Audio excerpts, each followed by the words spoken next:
Quick tips with Starfin.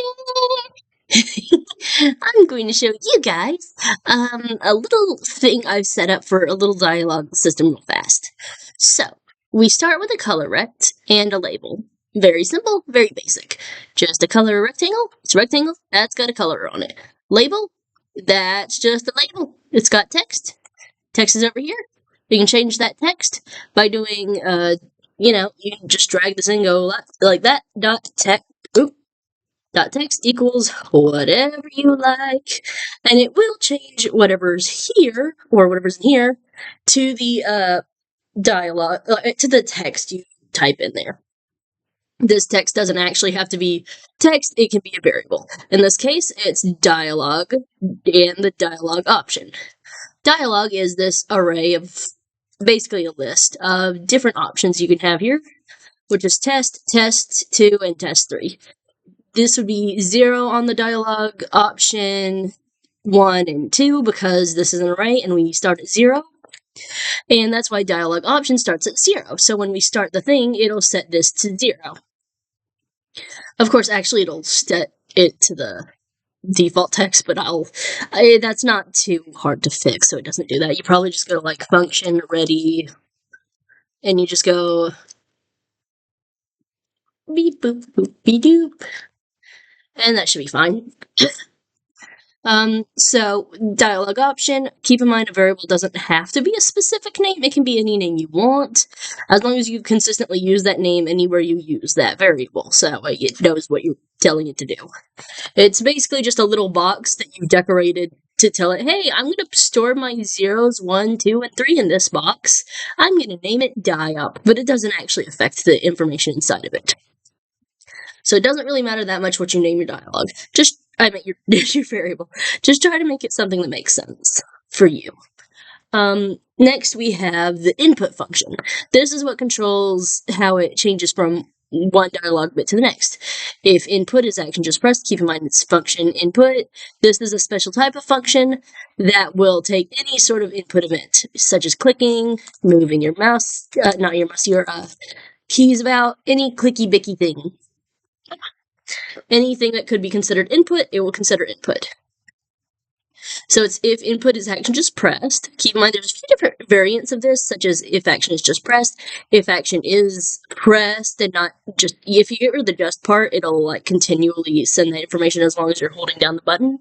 This can be very useful for like movement scripts and stuff, but in this case we just have it set to UI accept, which is basically the enter button. I think it also is the space bar, but I forget. And then it's like, okay, is the dialogue size is the dialogue size not equal to the dialogue options? Which is just like, hey, have we reached the end of this list or not yet? No. Okay, if not, do this. If it has reached the end of all of the list, set to 0 and reset the list. So we press play. Sorry, I have allergies. And now, as you can see, it's set good. And if I press enter, it cycles through all the options. And so, now you can use this system and build on it to make much more complex and interesting systems. But for now, this is basically the bare bones basics of how you would make one type of dialogue system. Technically, there is no right or wrong way to do it. There's a lot of different methods you could use for setting the dialogue. One thing I've done before is I've controlled the dialogue using an animation player, and I just made an animation that changes the label into the label's text using an add export variable. Which is just like this thing. I'll show you real quick. See, and this pops up on this side.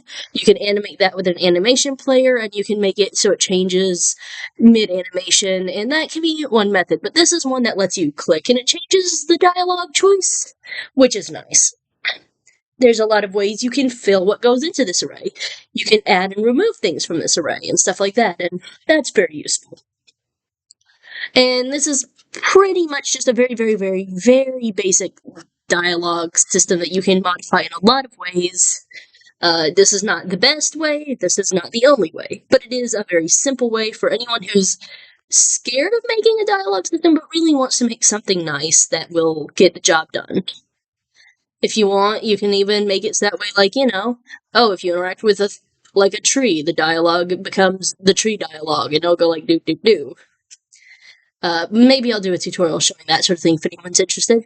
But really, none of this should be too difficult, because you can always make dialogue equal, like, pretty much anything.